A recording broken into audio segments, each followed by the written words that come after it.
これから会議カンファレンスを始めたいと思います。皆様、お揃いで、ほとんどの方がたくさんに今日はお集まりいただきまして本当にありがとうございます。それでは、今から、英語でご挨拶をさせていただきたいと思います。よろしくお願いいたします。Hello, I'm Nobuemita. Welcome to everybody. I'd like to say, to be honest, I'm a monkey, but unfortunately, April Fool it was yesterday, so I can't. Welcome to everybody, and thank you for coming to our event, AI World Society Roundtable in Tokyo. AIWS is an initiative of BGF and MDI, Michael Dukakis Institute. And we are all fortunate to come together during such a lovely cherry blossom season. And I am honored to have wonderful people such as AI specialists and others from various industries. BGF Japan was established in 2014 by Mr. Nguyen and I, and BGF was established in 2012. Governor Michael Dukakis and Mr. Nguyen established BGF. Mr. Nguyen, who is attending today, was a successful IT businessman in Vietnam and former fellow of Harvard Kennedy School and was a former advisor of Harvard Business School. And he is CEO of BGF and GCN and others. Please welcome Mr. Nguyen with a big applause. We discuss global issues 4 or 5 times a year, connected to Harvard Faculty Club and other countries by internet. Today's topic is 7 layers of AI World Society for AI ethics and governance. AI is a very recent development, and many people are concerned about it right now. But of course, the possibility of AI are great. I hope this conference will be a fruitful one. And today, we will have keynote speech by Dr. Kazuo Yano, who is the leading person for AI in Hitachi. Please welcome him with a big applause.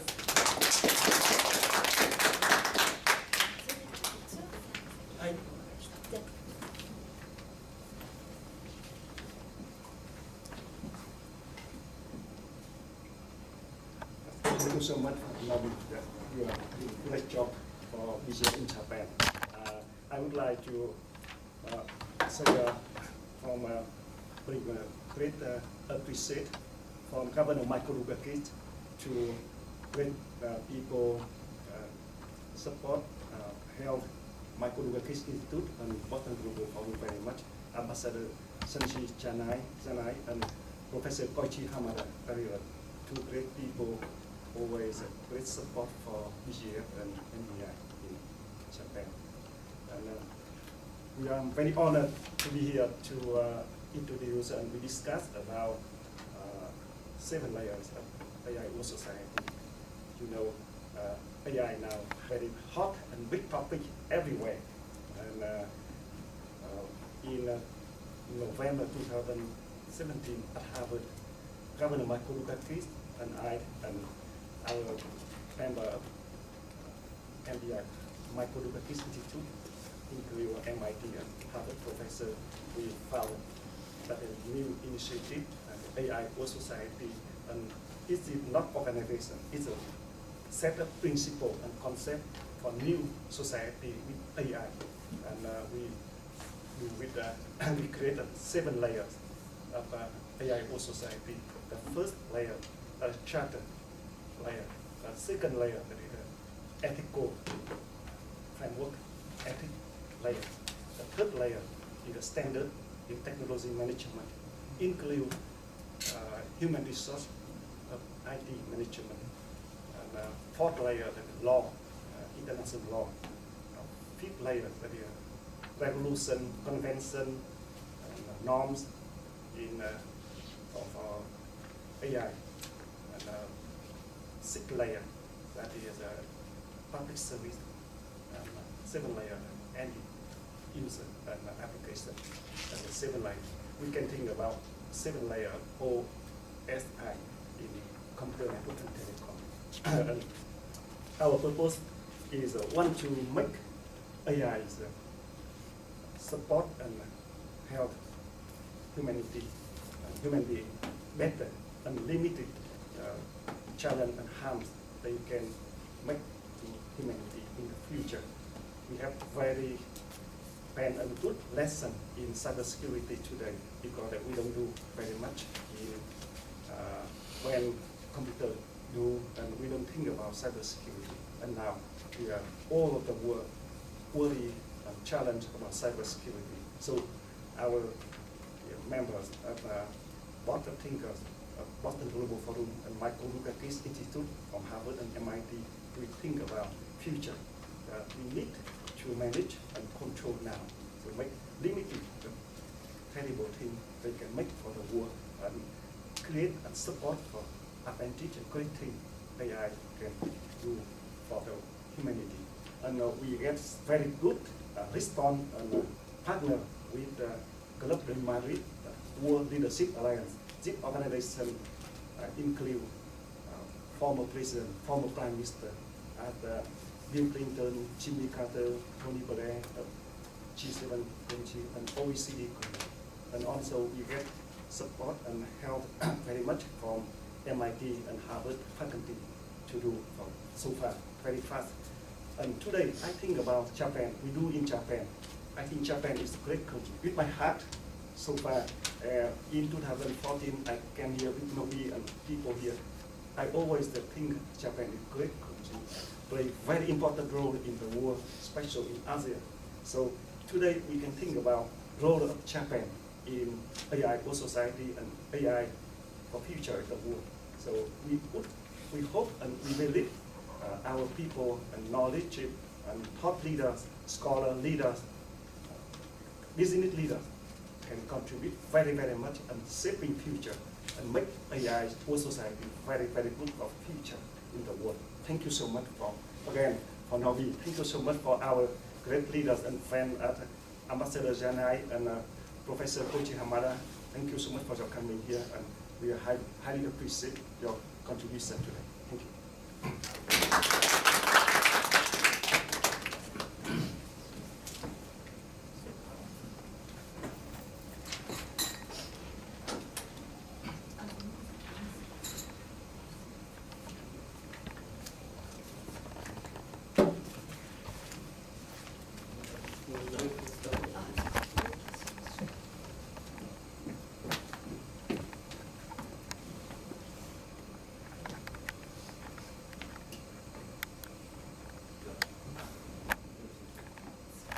So, good afternoon.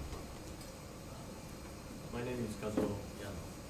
I'm working for Hitachi company for 34 years, and I've been working for,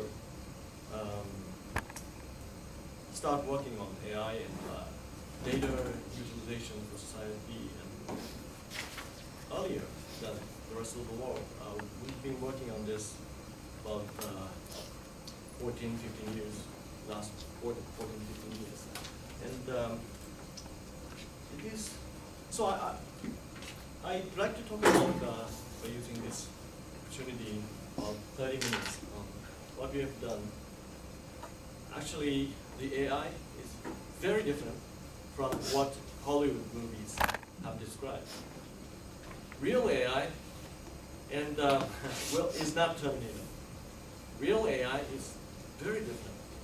Something more what human does. And I'd like to describe what it is today and in various aspects. I start from why we need AI. Last 100 years, we have made our work standardized and deployed. Starting from Frederick Taylor, that makes our productivity better and better in the last 100 years. But that system started 100 years ago does not work today. The applicability of that standardized system is becoming limited and more limited because society and demand requires change, not standardized change and diversity and individual value. Every individual needs own value, not standardized, the same product, same service provided massively. So that requires us to change our thinking or way of problem solving. So we need to face seriously on the changes in diversity, not standardization or lateral deployment. So we need to change from standardization or fixed and rigid rule to face the change or diversity or individual requirements. To know that kind of individual requirements, we need to do experiments. Nothing will be known without doing something. So we need to experiment. Experiment and learn is the new thing. Especially, we have a contract, customer, or responsibility for our service. So our opportunity to do experiment is limited. That's why we do most of the experiments on a computer by using past data. So, but of course we need real experiment, but we make by exploiting that virtual environment or experimental site to make the probability success rate of real experiments better and better by utilizing data. That's the real meaning of AI. And also, the meaning of the computer is dramatically changed. Conventionally, computers do just as we wrote in the code, programmed. That is very good for the standardized system. But we need to cope with the changes, individual needs, and diversity. That standardized, rigid rule, process-based system doesn't work. That's why we have a data.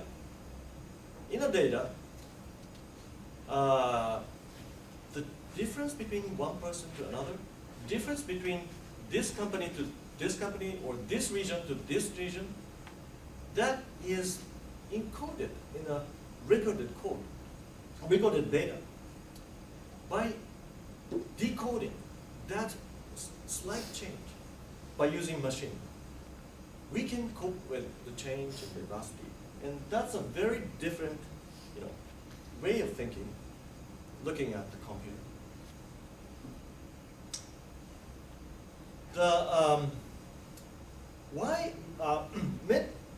The ordinary people recognize the impact of AI when the Go champion was defeated by the machine 2 years ago. The program called AlphaGo won against Resettle, Korean Go champion, and last year, best Chinese champion was also newer version of AlphaGo won against the human champion. The principle behind that system is actually very simple. Not a Terminator or something like that, or Doraemon. It's just using the data. Massive record of the history data of the Go matching. In addition to the Go history data, in this case, we have a win-loss result.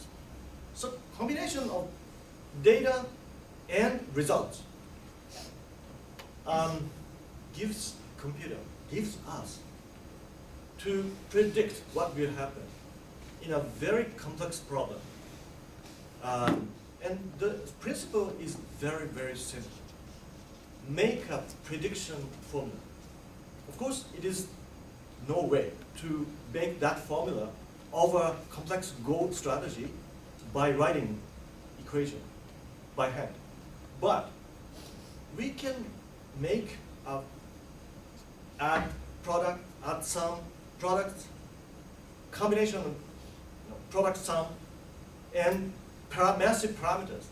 Very complicated equation with massive parameters. Because we don't know anything about Go. The parameter we set completely randomly. So the prediction formula predicts completely wrong prediction whether this move will lead to win or lose.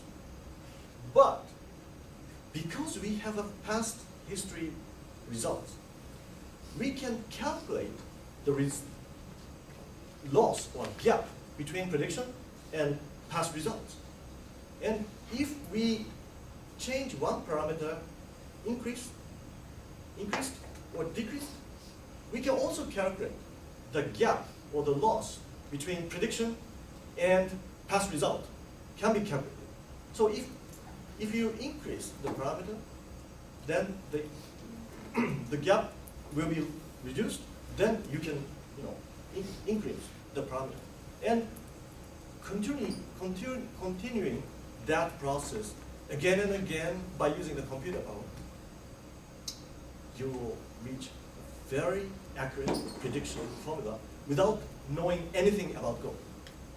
That's it. Very simple mechanism. Even elementary school, a student can write. So AI is not Terminator or very complex thing. Actually, AI is a very simple formula, very simple algorithm. And to make that happen in a real system, AI core needs to be connected to existing social system, IT system, facility system, and to set the goal. What is the outcome of the system? In order to make the system flexible to cope with the change and diversity, and to make it more visible of this experimental learning process, we made this demo. We attached our AI core at the other side of this cable, and AI is instructed to maximize the swinging amplitude of this robot. And also it is allowed to change the knee motion to maximize the amplitude. And also lots of data are fed into the AI core. So at the first stage, there's no prior knowledge for this AI. So only thing it can do is to move randomly. But depending on the timing, the amplitude gets a little bit larger or smaller. That is continuously being learned. And just after 1 or 2 minutes, the amplitude seems to be a little bit larger at the as compared to the initial stage, but still, it doesn't seem to be skillful. But this endless pursuit of the outcome, endless experimental learning process allows this AI to be skillful just after 3 minutes. As you see, it gets skillful and skillful. You're tempted to look at, you're looking at your child try to ride on a swing for the first time as a parent, and the amplitude gets larger and larger.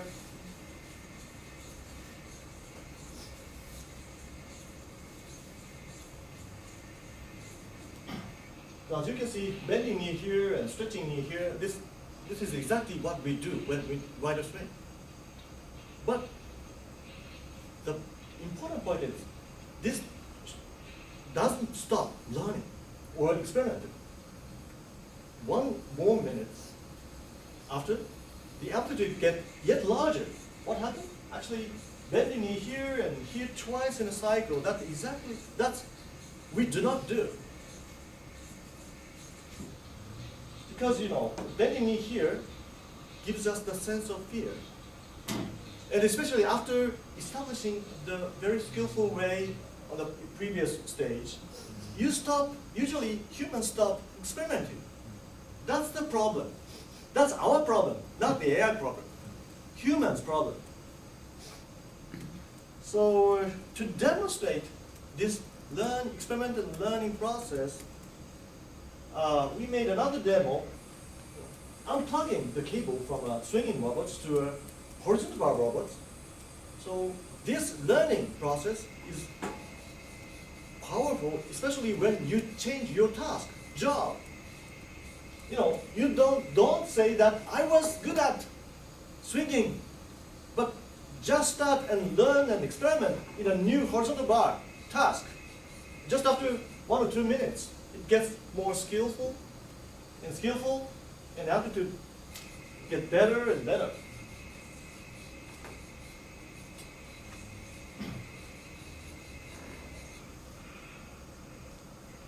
Complete different way of swinging as compared to the swinging. And many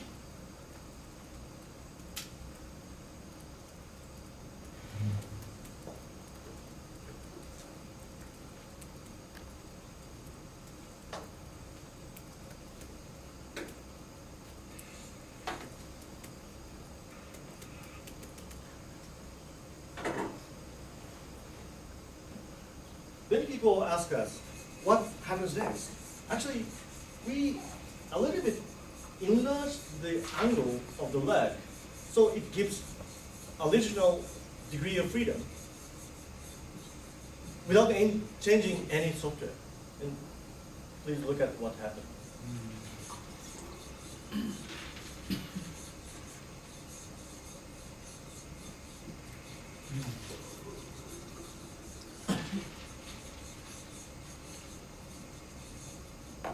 No program for rotating or no program for swinging, no program for horizontal bar.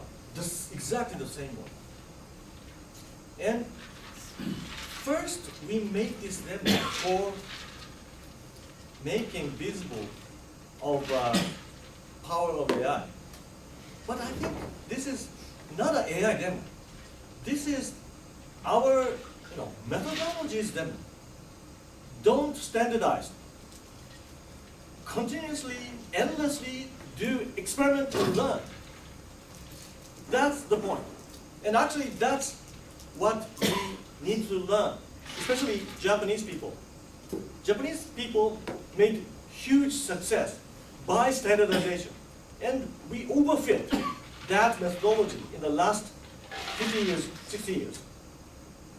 So we do not do experiment. No. Standardized process is good, but that is not what is required right now. I'd like to skip, but this simple mechanism is very simple. But actually, in a demo, we implemented a little bit more. In addition to a neural kind of a changing parameters gradually, incrementally, we add some evolution, combining gene type of parameter extrapolation. But anyway, we have applied this technology to a variety of real business. For example, in a warehouse, every day,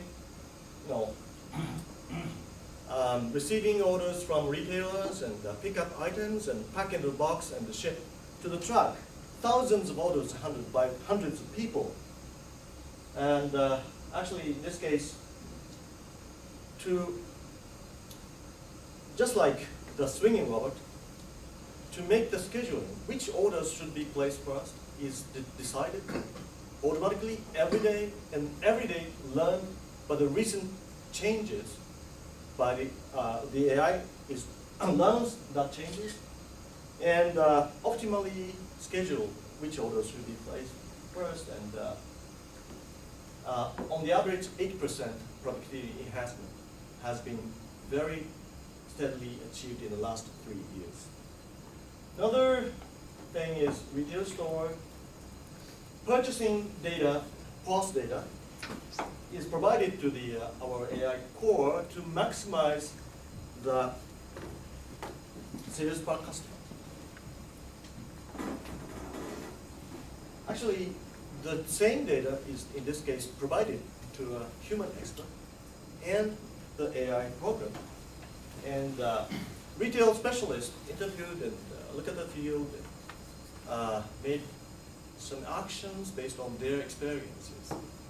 But AI provided very weird answer. To increase the presence of an employee in one spot in a store, and actually human intervention made no number.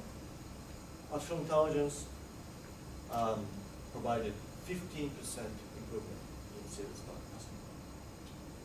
No, depending on whether a human is there or not, changes a lot in sales or profit operation.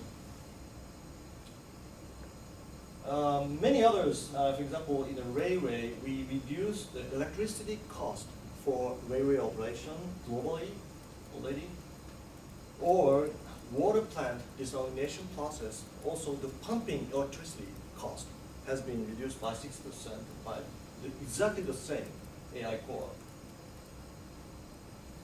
The finance is a very big opportunity and important for society. I have a good neighbor. She has 2 daughters, and her daughters are friends of my daughters in the same school. As her daughters get older and she needs housing and education support, but she has a very big problem because she's a single mom. Japan avoid the risk of default for the housing loan or any other loan, and making rule such as we do not provide loan for something who doesn't have guarantee or who is single mother. That was quite reasonable last century, but now we have more data, more analytics capability by using AI. We can be much more flexible. We can provide more opportunity for those people by much better accuracy of prediction. We have demonstrated that better accuracy in prediction of whether this applicant will get default or not.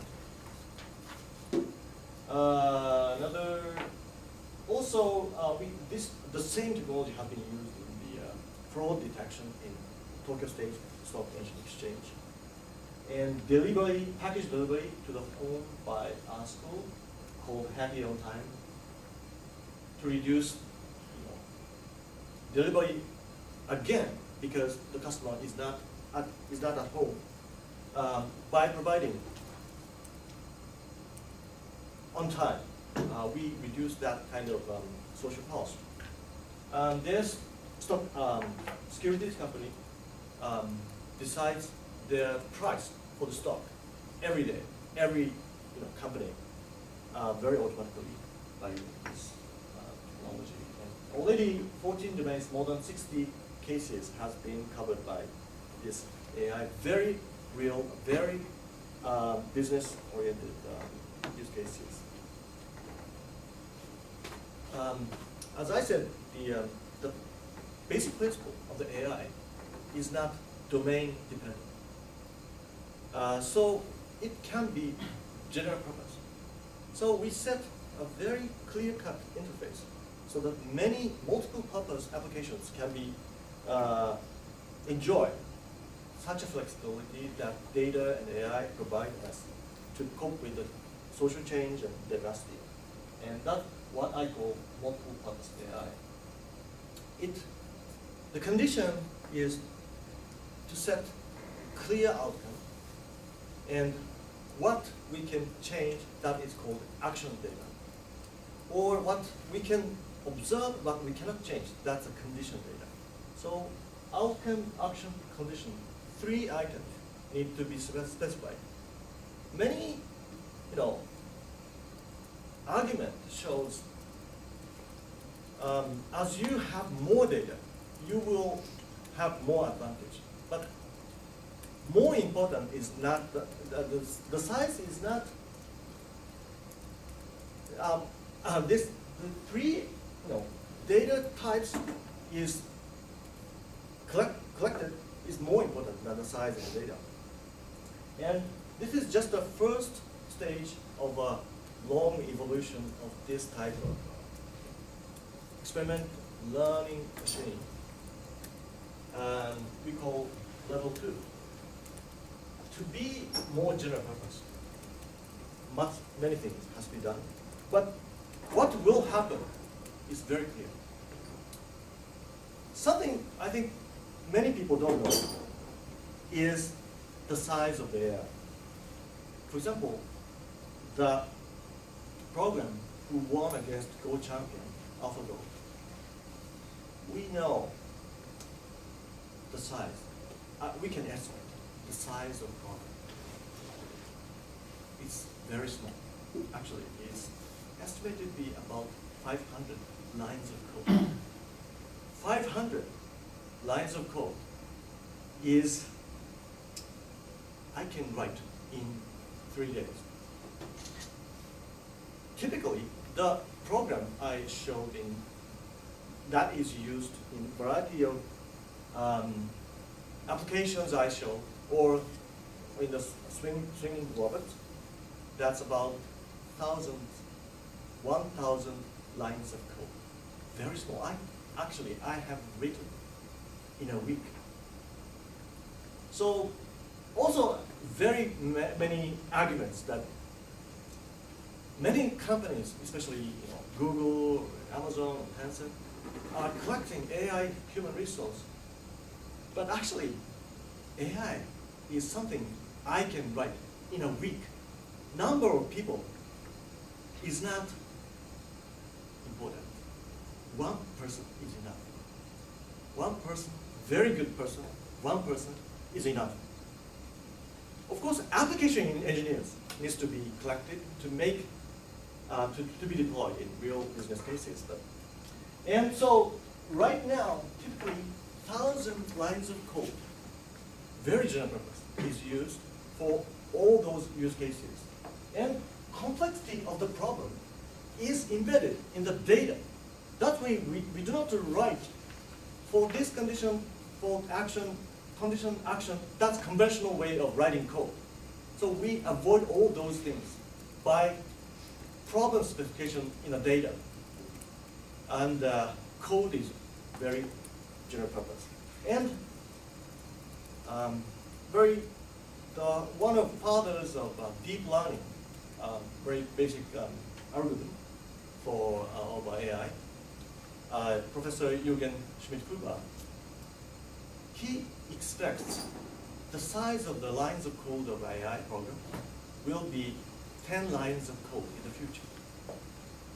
Only 10 lines. But I think it's quite feasible. Because AI is not a program, it's kind of an equation. Something like Newton equation for the motion, Schrödinger equation for the quantum mechanics, Maxwell equation for the electromagnetic phenomena. Those are only 1 line of code of Maxwell equation, 4 lines of code. So, and there are lots of discussion on AI, the replacement of labor by AI. AI is not a machine. I completely convinced AI will not replace labor. what AI replaces is not labor, it's the rule. Or somebody who tries to keep the outdated rule, that will be replaced. In a bank case, the rule avoids providing loan to single mother. That will be garbage. If you have a child, you need to take your child to a hospital as early as possible to save her or his life. But if you drive to the crossing and the signal is red, you need to stop.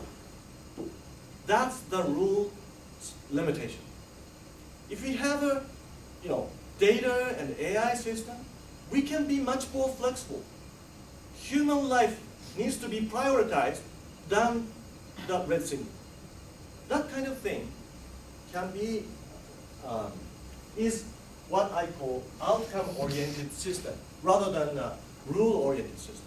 Rule has a limitation, and AI will replace it. And some of the work in our society is to keep the past rule. That might be, of course, replaced because that's outdated. And very important topic is, does AI make you happy? Or even can we let AI to understand our happiness? The answer is yes. We've been doing that work in the last more than 10 years. We have collected a lot of human behavior data in the last 12, 13 years. And I started in year 2006, March 16th. I became the first guinea pig. I put this wristband sensor on my wrist, and since then, more than 12 years of my wrist motion has been recorded in a computer to clarify what is happiness and or whether our happiness can be quantified. And this is year 2009 me. Red shows active motion, blue shows still motion, 24 hours, January to 12, December. Naturally, I'm sleeping in that time, so you can see a blue belt. My life has been a little bit irregular here, and you can see I was working here and sleeping here. I was traveling in San Francisco. On this day, I'm moving until 4 o'clock in the morning, talk all day, because I moved into my new house and I was overwhelmed by the massive boxes and I need to work all day. These are 12 years of my life. These are 4 people's life pattern. Person B shows a razor cut waking up pattern at 5 o'clock in the morning. This cone-like pattern shows the person is waking up late in weekend. And person C chooses his or her life in a very flexible manner, but if you look at this commuting, lunchtime, commuting back home is very, very regular as compared to the other people. And person D shows commuting pattern here in the morning, but if you look carefully, you can see 2 lines here. I suppose that this person is changing train twice every day. So the wrist motion is just a debris, nothing. But if you combine them and aggregate at the pattern, look at the pattern, you can extract more meaning. And then we have collected more than a million days of millisecond level of human behavior data from more than 10,000 people. And we have finally succeeded to quantify your happiness by sensor without any human intervention. Very objective. We asked 20 questions to 468 people. How many days did you experience happiness, enjoyment, loneliness, sadness, and so on. And answering from 0 to 3. And the average of the score of your team member in your workplace shows if your team is happy and activated, the number is high, or they are not happy, the score will be low. That's the vertical axis. And those people wear the accelerometer on the chest, and one feature of a physical motion shows a very straight line, and correlation as high as 0.94. That means without any survey data, we can quantify your happiness by just accelerometer, motion sensor. And happy people's motion has very feature. Happy people has more fluctuation. From start moving and stop moving, that duration is diversified from very short to long. But unhappy people is very regularized, uniform. By using this, we can quantify your happiness, and this is important for business or society because happy people are more productive. We have lots of evidences, even many papers in academia that happy people, this is our data, happy people have better productivity in call center, store, development projects. Why happy people are more productive? It's actually, I would discuss in the discussion session, but anyway, this very important number, how happy you are, can be provided to the AI to make you happier and to give you advice to be happier and more productive. What kind of communication, what kind of use time is effective for you to be happier and more productive? And in the call center case, for example, the past data combined with AI provides advice such as supervisors to talk to in priority to this person in priority. So 2 centers, one of them used this application for 1 year, and total productivity, sales success rate, on average 27% better than the other. And more than 30 companies already use this technology to make their employee happier and more productive. And even we have developed this smartphone application to which provides you in the morning what kind of thing you need to be care to be happier and more productive. And something like, for example, the data shows that it would be better for you to meet your boss in the morning rather than in the afternoon, something like that. And Hitachi sales, 600 sales employees have already used, and also 27% productivity enhancement has been achieved. Also, and your smartphone already have accelerometer, motion sensor. So just download our app on the smartphone and put smartphone on your pocket. We can quantify your team's happiness by using this technology. So, summarize, I have rich opportunity to have this kind of talk in a board meeting of our many companies.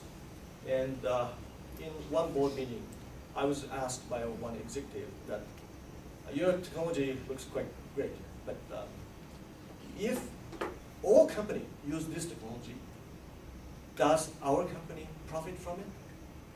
That's a very important question, because this is a very essence and difference between conventional software, which operates just as it is written.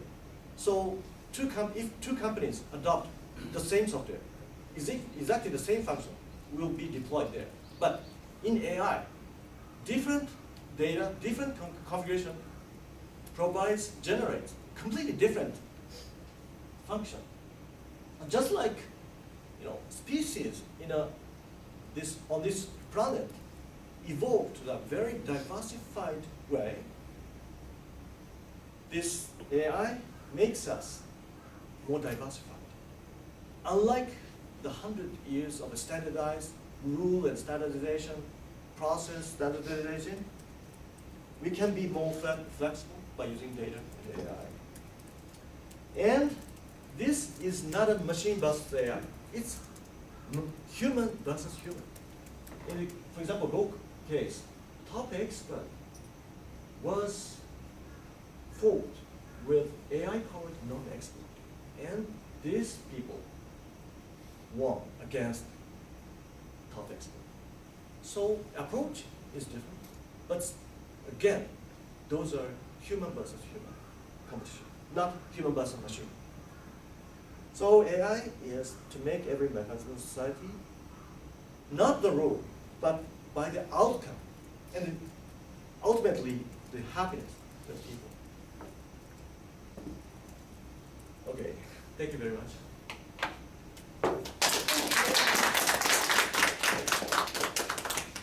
Actually, I've written this book 3 years ago, and this week, Bunkobon, low price version will be published the day after tomorrow, if you are interested. Please. And the book was cited as a top 10 business book of the year. 2014. Okay. Thank you very much. 柳さんから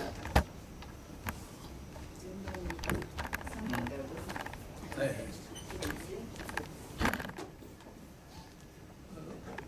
First of all, I would like to welcome Mr. Tran to come here, and I'm very happy to see you again in Tokyo. And I would like to thank the Boston Global Forum for convening this meeting so that we can discuss the all important issues concerning AI.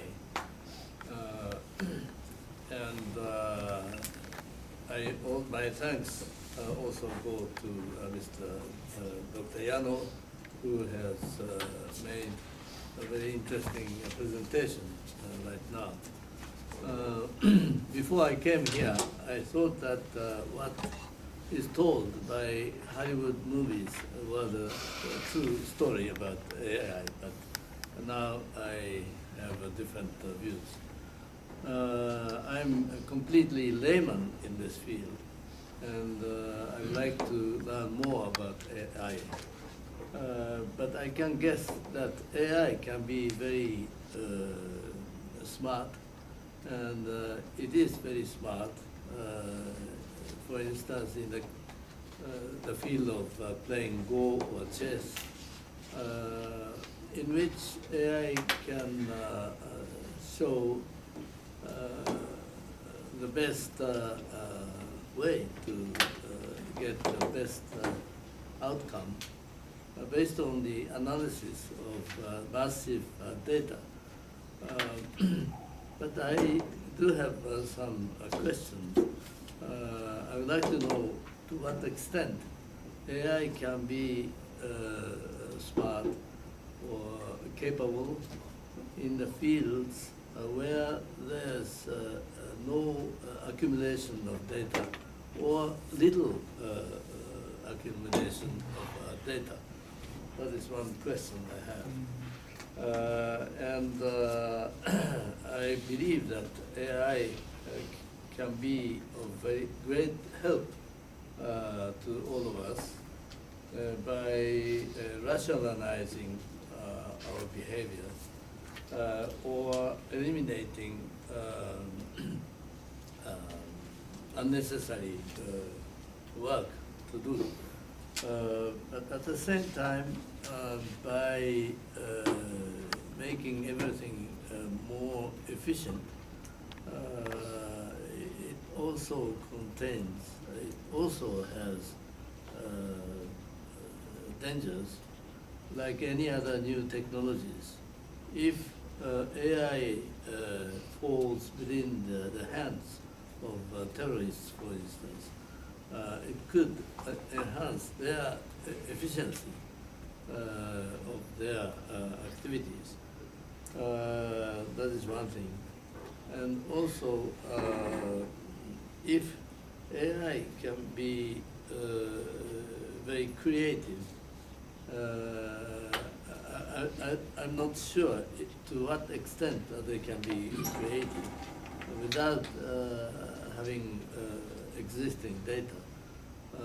But if AI becomes very creative, I'm just afraid that AI could go beyond the control of human beings. So that's why I welcome the convening of this conference on ethics and governance. I don't see concrete answers to this, but I think this is really worthwhile to discuss these issues. And I'm now working in the field of international adjudication. That is to say,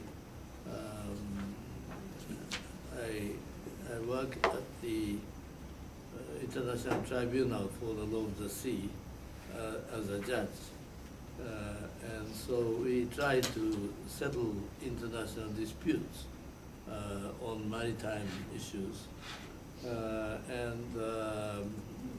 Just before we started this meeting this afternoon, Mr. Tran told me that the BJF is planning to have another conference in September, I think, concerning AI in courts or in adjudications, or in other words, in the settlement of disputes. I'm very much interested in that, and I very much look forward to that meeting. Thank you very much.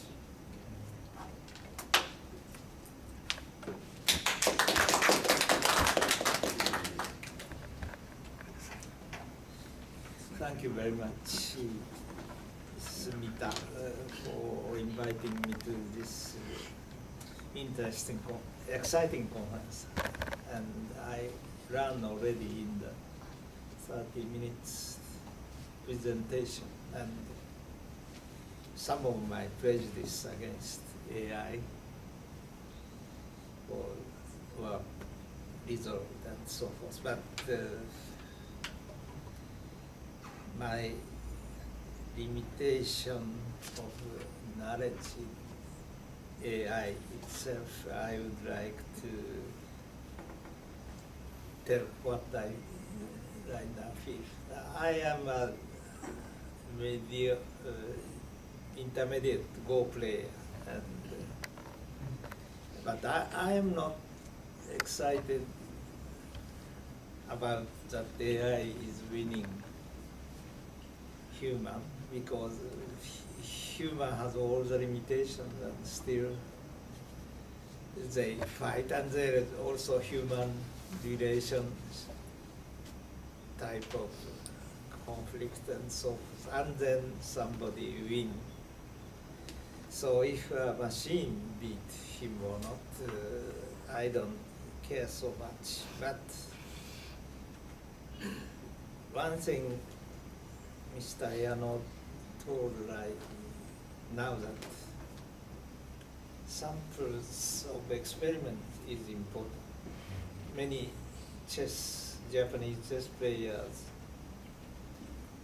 say that by studying with machines, they improve their technique, because they don't see some patterns that were not seen in other games. And so they're exploring the back of your shoulder, also having more samples are very important. That I learned from his excellent presentation. However, I will tell without knowledge of today's lecture about AI. Right now, AI are substituting in some today's examples are enhancing human activity, but usually AIs are competing with human skills. For example, Uber will provide, if properly used, important benefits to users, but some taxi drivers will lose, and this, in a sense, created Trump type of government. Whoever do manual labor repeatable and can be substituted by machine or sometimes by migrants could live with almost constant wages for 20 years in the United States and so on. And in Japan, unfortunately,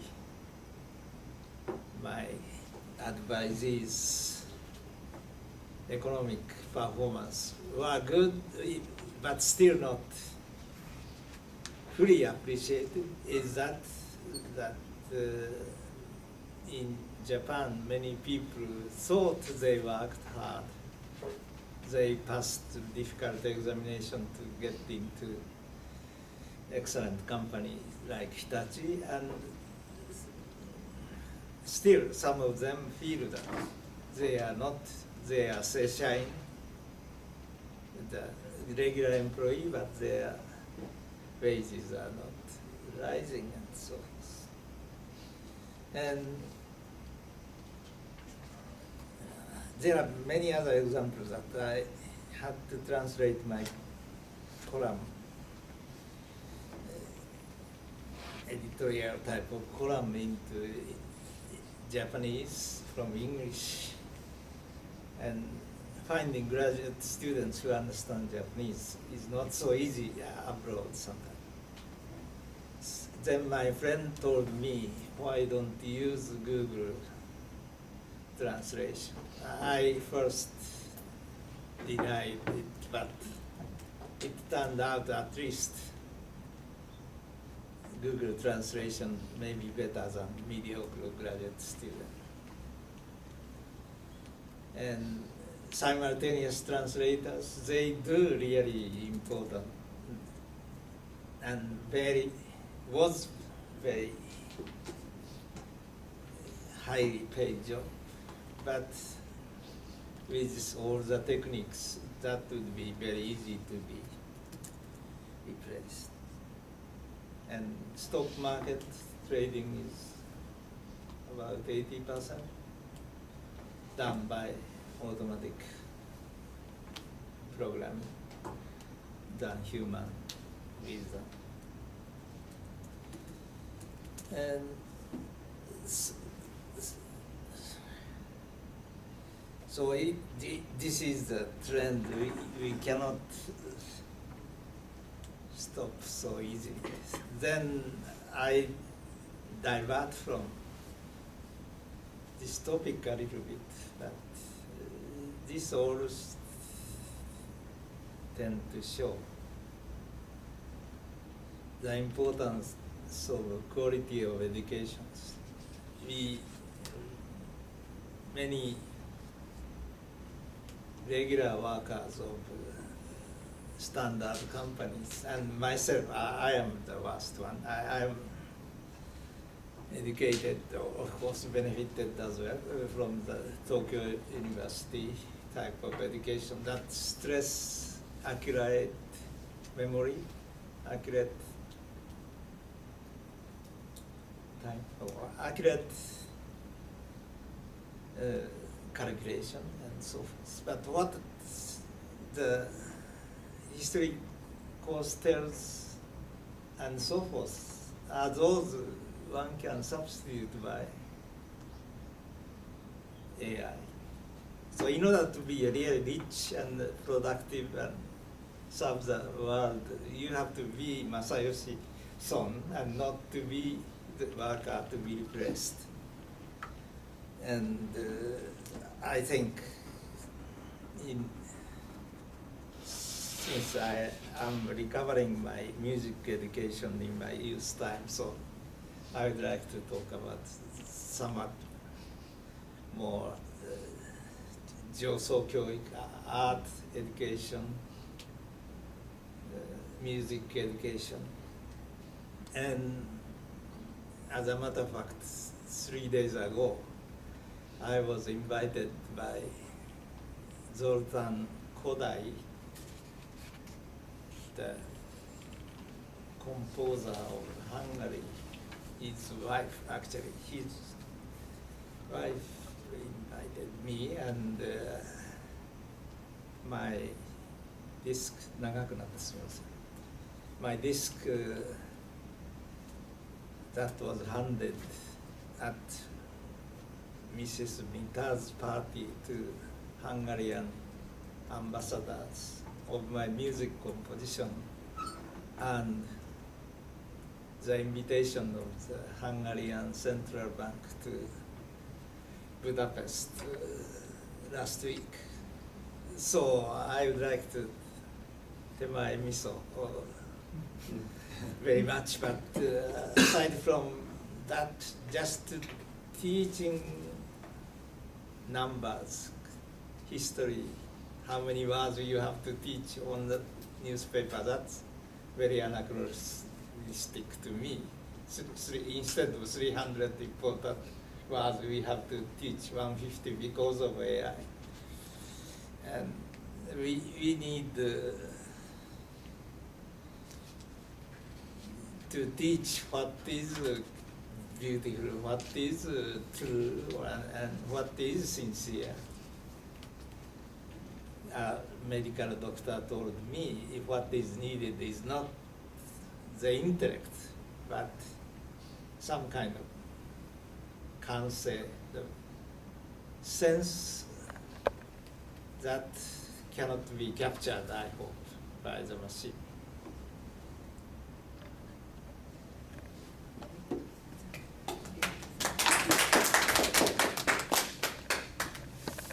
Thank you very much. I'm Nabe Watanabe. I'm a senior fellow at the Sasakawa Peace Foundation think tank in Japan.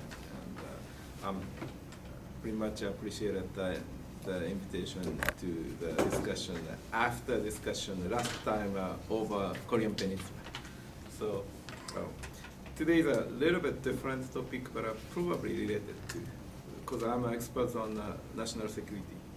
AI is one important element of the future national security or international security policy. Of course, that could be utilized in military defense area.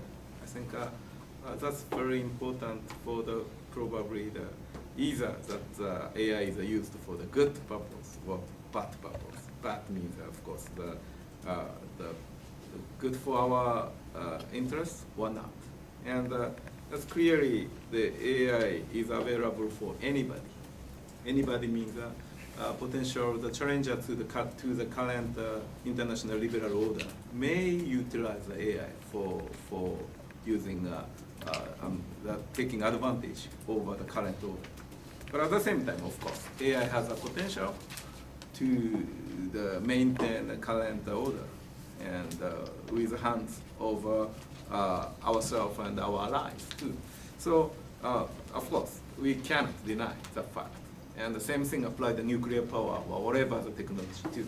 So I don't want to go too much, but one thing that clearly that we already discussed about it is some fear of AI is used for the I think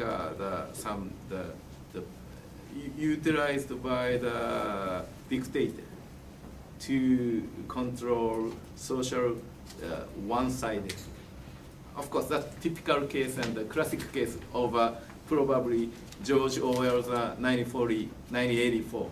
I don't want to talk about such kind of things. That's too common and too much. But probably one thing we could think about it is, for example, China is somehow try to increase their own social control through their the big data, and also try to capture all the transaction of money, because the Chinese digital economy is real advanced than other democracies. And without developing the democracy which respect individual human rights, individual privacy, I think too much control is really risky. So that's very natural to worry about it. And the same thing probably applied to the democratic society like the United States and Japan too. I think I'm sorry to say that, but democracy sometimes pick up a very not so good leader, like United States, I would say. And Japan has a potential to pick up not so good leader. And but I know sometimes such kind of things is guaranteed to recover the system within social and political system.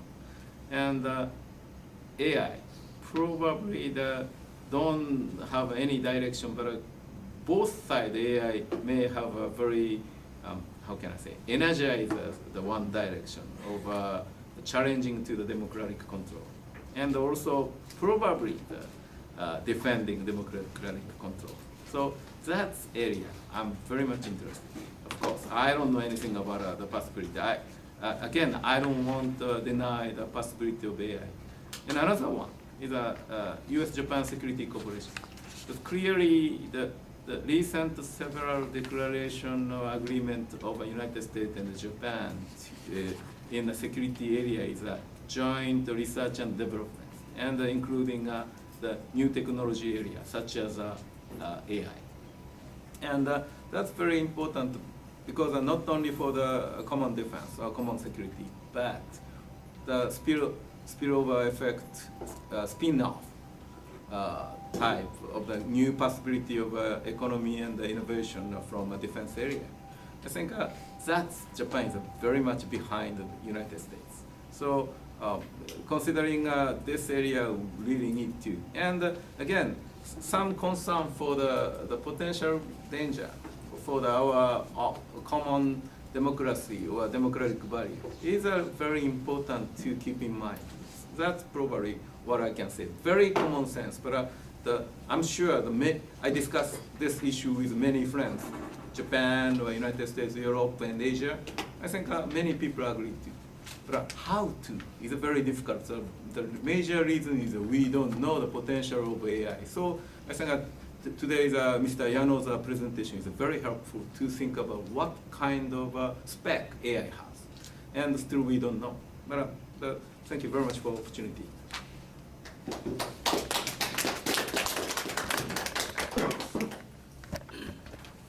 Yes, my name is Waichi Sakiguchi. I'm a reporter of Nikkei newspaper and covering IT sector over 25 years. And then today I would like to mention about relating to AI. I would like to say one thing, which is the great concern about the development of AI technology in this country. So we are getting in the third big boom of AI technology development, which started a few years ago. But this development has been led by countries like United States and China, so sometimes France, those countries. In Japan, there was a national project, so-called fifth generation computer, which has been focused on AI in late 80s and early 90s, which wasn't very successful. So in this country, all the engineers and specialists or researchers gave up doing that research after that program. So in this country, we don't have many researchers and specialists in AI field. But in the meantime, the technology has been developed, such as cloud, smartphone, or sensor technology, and high-fast network. And then American companies such as Google, Amazon, or Microsoft, those companies came up with those new technologies and developed their own use of technologies, which is AI. So we're getting into the new generation of internet technology, which is IoT. I think that there are three important elements. One is AI, the second is IoT, and the third one is big data. So I think those three elements are big, important pillars of current digital revolution and digital transformation. Because by connecting all stuffs to the internet, you can collect a lot of data, and by researching or analyzing those data, which is big data analysis, we can get more insight, which makes the AI much intelligent. So those three things consisted all together and bringing about new revolution.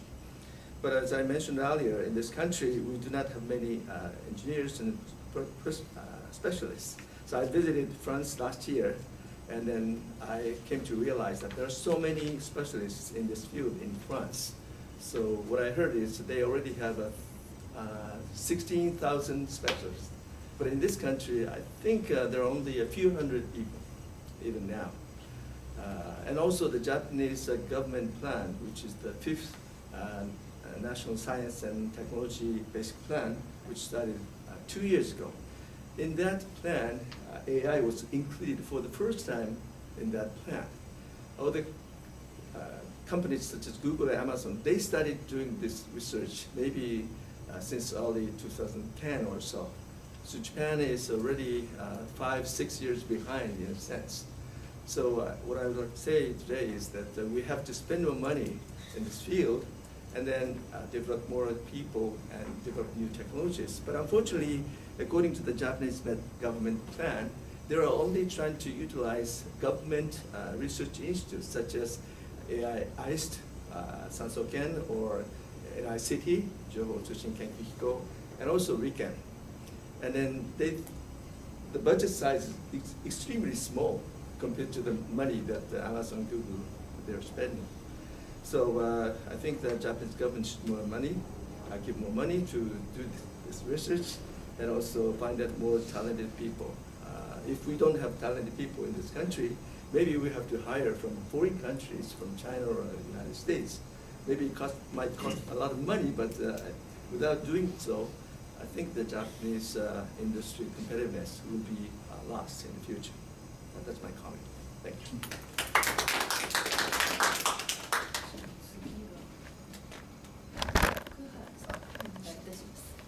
So thank you very much for the invitations of this forum. My name is Masahiro Fukuhara, CEO of Institution for Global Society, which is a startup developing artificial intelligence for education and the human resource area. I'm also teaching the application of artificial intelligence at Keio University and further Hitotsubashi University. So now just our focus is to screen people for just it's a kind of just screening people for for a company. For example, right now all Nippon Airways, Nomura Securities, Bank of Tokyo, Mitsubishi UFJ are our clients, which use our artificial intelligence for screening people at the first stage. So in that case, I have I would like to just raise one question: should human nature do a better job than artificial intelligence? Based upon our personal research, human nature has tons of bias towards scrutiny, race, and further genders. So by using artificial intelligence, clearly we are going to exclude these biases for selecting people. So in that case, it is going to be discussed. Many people are just really nervous when we are just going to mention, why not just using artificial intelligence for people screening? But at the end, human nature has tons of problems, bias and so on. So this is my one area we are just working on. And further, recently we are just also working on supporting Japanese high school and junior high school teachers for English learning. As we know, Japanese English education especially for writing and the speaking part, and also just sufficient enough. So in that case, just natural language processing and also machine learning can support these teachers for correcting Japanese students' writing. Also, this clearly this is a kind of augmentation of people just capabilities, and given the current just status of Japanese high school and junior high school teachers, artificial intelligence is going to support this endeavor. So and that's also I'm right now working group on MITI and also MEXT for this kind of artificial intelligence support for education and HR. But just also my final comment is related to whether artificial intelligence decision making should be proceeded further. So recently, from the last year, we have started to work with Abu Dhabi government. Abu Dhabi government has a project to visualize all people's capabilities and try to analyze their capabilities for better matching with their job position and also just each individual. As we know, Abu Dhabi government is a kind of just a dictatorship.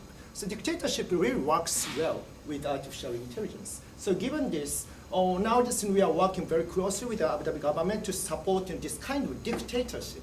So should I just, as a startup, should we just proceed this further or not? This is just an open question. Thank you.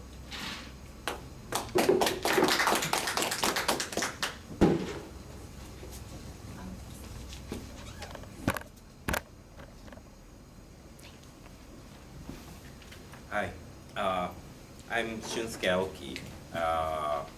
I'm a CEO of robotics startup Yukai Engineering, and actually I'm a big fan of Yano Sensei. I I read your books and Harvard Business articles, and I'm very inspired by your work. And yes.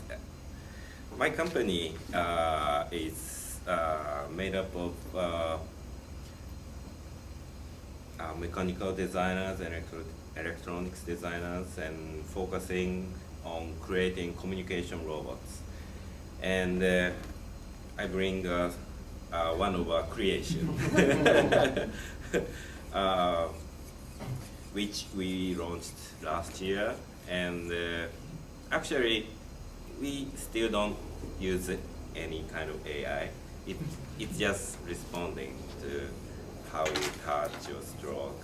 And we launched this product last year, and it went viral in not only in Japan but also from the US and other countries abroad. And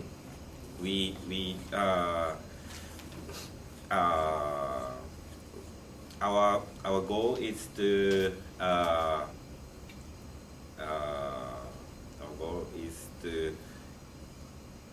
use these kinds of companion robots to help elderly care, because in nursing homes, elderly people cannot keep their own pets, and some people have memory problems. They cannot have pets because they forget when they feed their pets. So I believe there's a lot of opportunities that communication robots can help the aging population. And right now, my company is doing research projects with AI researchers in Riken, and we provide communication robots to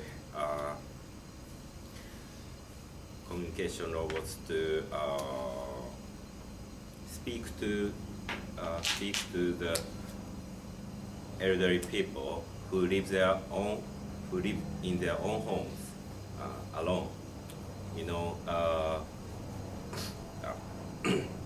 There are over 6 million elder population living alone in their home, and they have very few chance of conversation, and that's a big problem for loneliness, and you can't keep your cognitive skills without interacting with other people. So in our research project, we try to help them do some conversation with robots, and robot can improve their quality of life. That's our goal. Thank you very much.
I'm afraid that this variation is just square, but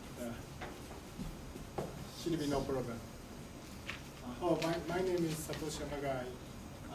It's my great pleasure to be here. But first I should say that I'm not the right person to discuss the most updated AI world because I'm not directly involved in the AI business right now. What I think I can tell you that I used to be the president of entertainment robot company Sony, and you may know Aibo. Aibo was world first autonomous entertainment robot. So, and we learned a lot, like Yano-san said, or other guys, we developed from zero. So we experienced so many good things and hard things, and that might be helpful to you to understand.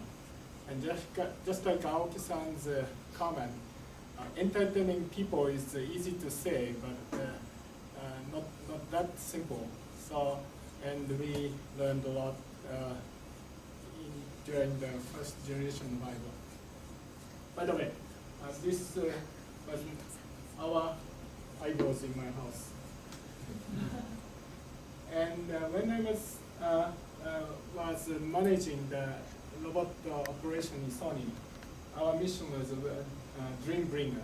So with a robot, we should bring, let's take a similar word of Dr. Yano's happiness, so dream to the people. That's how we developed a kind of robo dog, a Bible, and biped curio. And technology point of view, you may know that making robot is not easy too. So robot making is a kind of total engineering technological orchestration of sensing, AI, and electronic, and mechatronics. So without any correlation, robot cannot move correctly, or cannot enjoy people, or cannot help people. So technologically, we challenge a lot. And Sony likes the term or condition world first. That's how, even though we produce the entertainment robot, we challenge those kind of world first. 1999, we of course introduced the world first autonomous entertainment robot Aibo.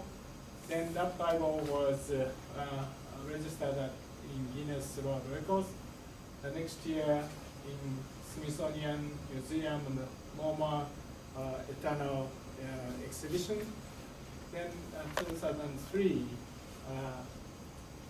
biped curio was also acknowledged as a world first running robot.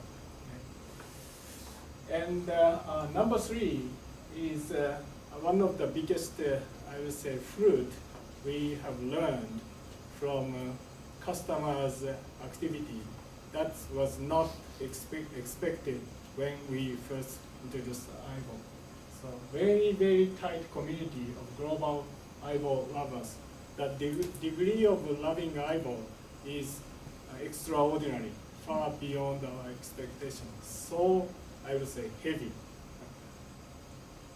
So a kind of early adopter type of activities, even almost 20 years ago. So no SNS, no even a smartphone, or even no chatting, but they form a similar kind of way of communication, like off-site meetings, so frequent off-site meetings, like let's go to Hanami with eyeball.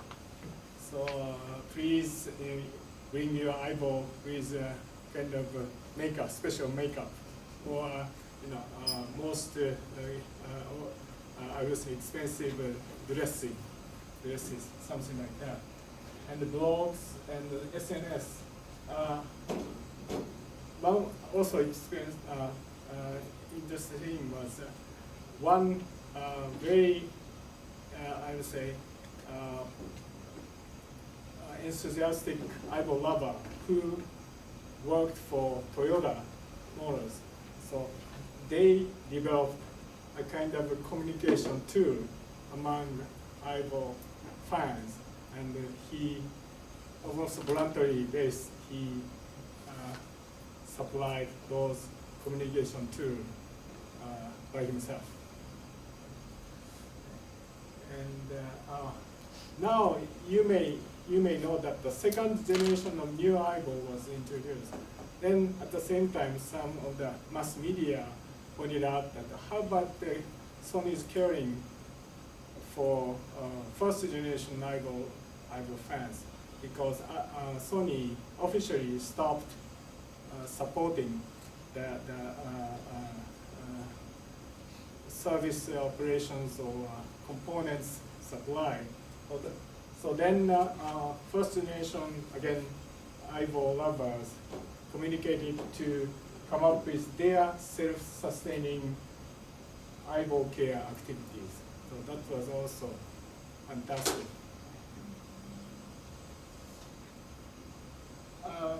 You may remember this, so almost 19 years ago,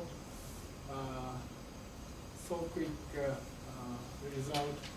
So a kind of first phenomenon of eyeball or robotics age happened.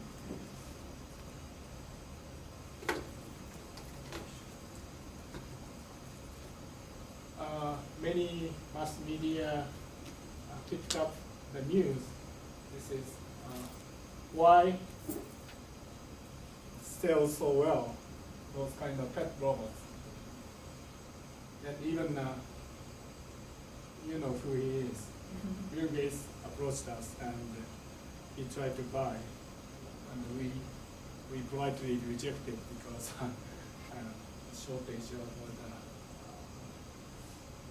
many fake eyeballs instantly show up and instantly go there. From the lawsuit point of view, that's headaches. And we had almost no time to make lawsuit activities one by one. So finally we gave up.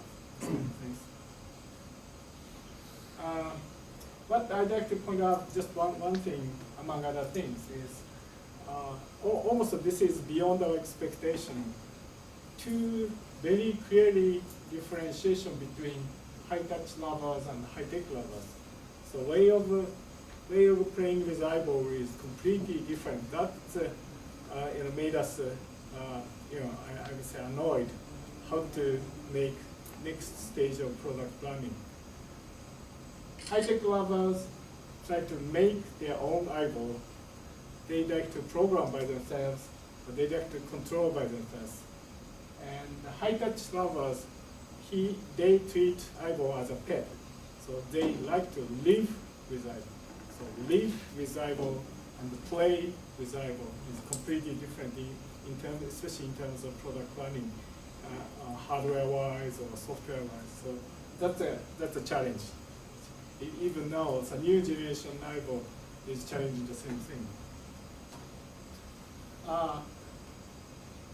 Also, customers' expectation was also very high. Every year we introduce one of the new technological features among in electronics industry, but we could not satisfy customers' expectation.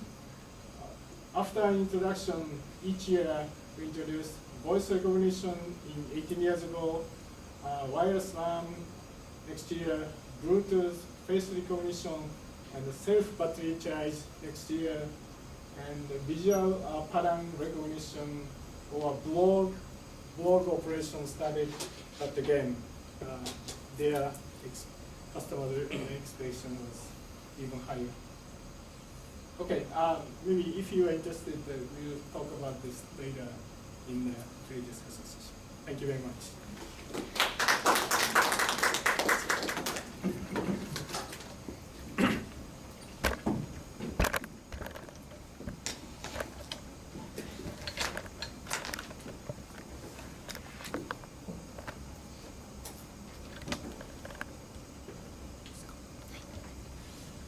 Hello, thank you for inviting me. My name is Kei Yamamoto, and I am CEO of a newly founded company called D-Ocean.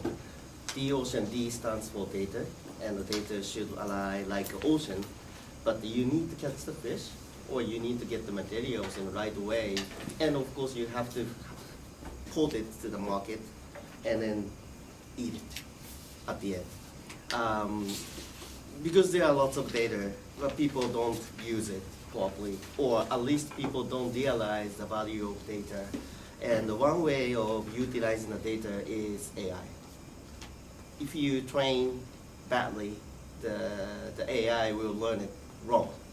So if you learn the bad player Go, then that AI will be bad, basically.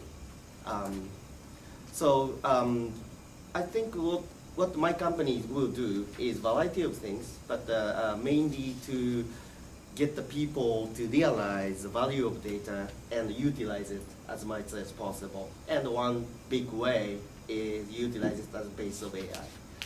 And I used to work for Google for 3 years in Japan, and I was doing the cloud computing business, and which in the first year, the AI really came in, like AlphaGo started, and Google releases lots of like translation, visualization.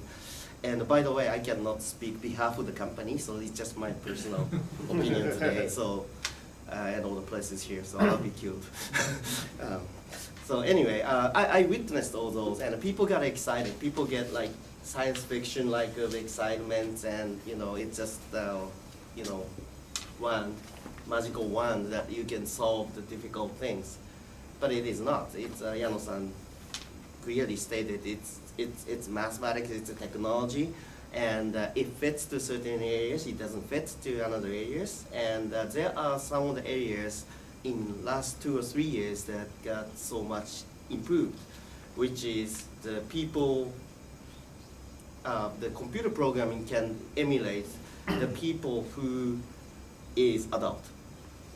If you are good at the stock trading, you can tell the younger guys to what was the key, why you make that decision. It's logical, and if you say it's logical, I think you can program it. You can say if the stock gets to this low and this high, then you should do this, and that's a program.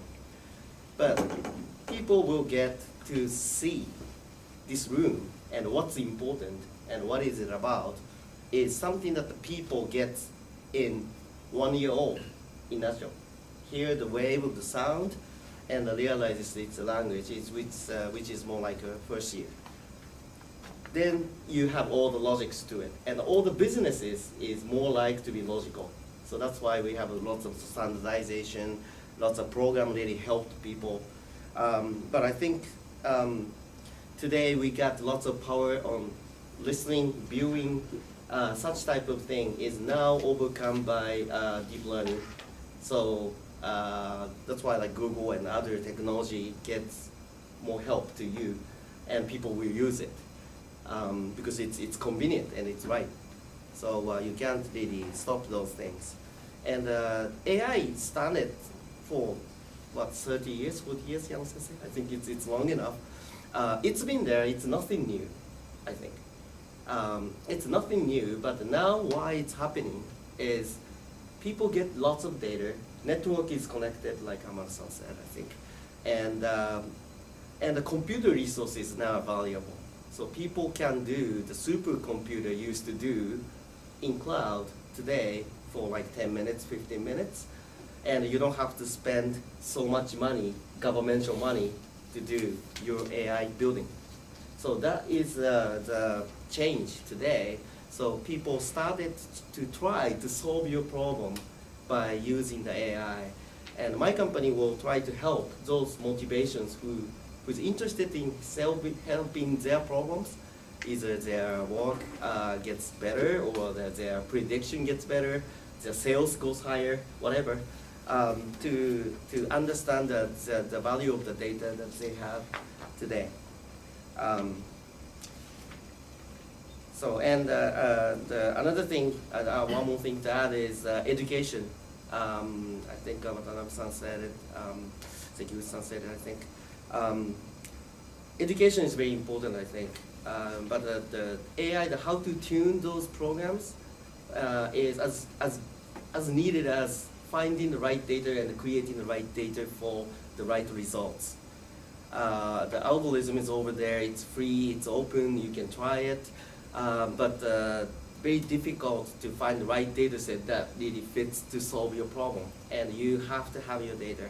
So if you have lots of chances to try to solve the real problem, I think that will help lots of educations and building lots of students to be participating in business issues. That will help to increase the number of engineers in Japan, I think. Thank you very much.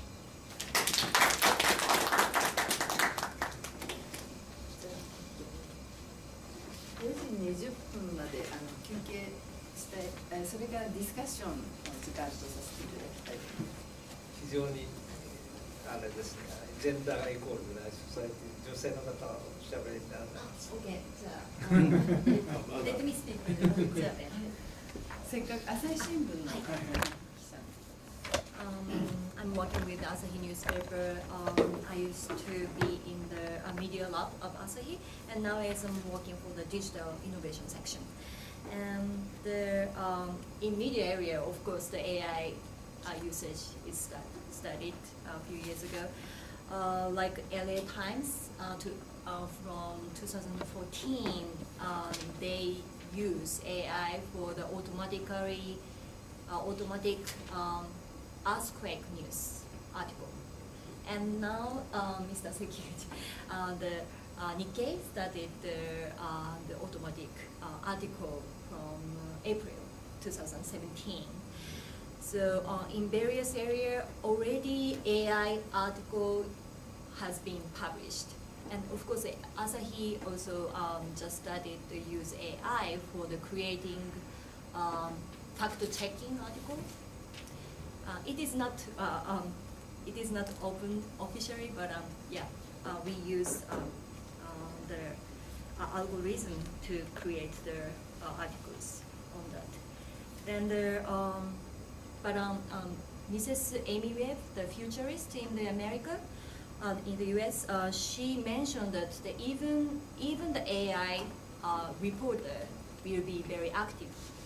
However, the human reporter is necessary still, because we have to analyze of the information a lot. So maybe the AI can cover some routine news, like earthquake news and like stock market news. However, the human-oriented one should be remained. But we don't know the singularity era. Singularity, once singularity happens, we don't know the future mapping. So at this moment, what we are doing before Singularity is we have a lot of data as a media company. So we accumulate the political, how can I say it in English? So political finance information, and also the human data, and the many data we have. So data is next door in AI era. So we accumulate and we try to create the new products for that. But on the other hand, like a media company like Facebook, Google has they accumulate, they collect the user's idea. So the very strong, they have a very advantage since they have user data. So and also they can grab the information, the fast information. So we don't know the media mapping will be changed.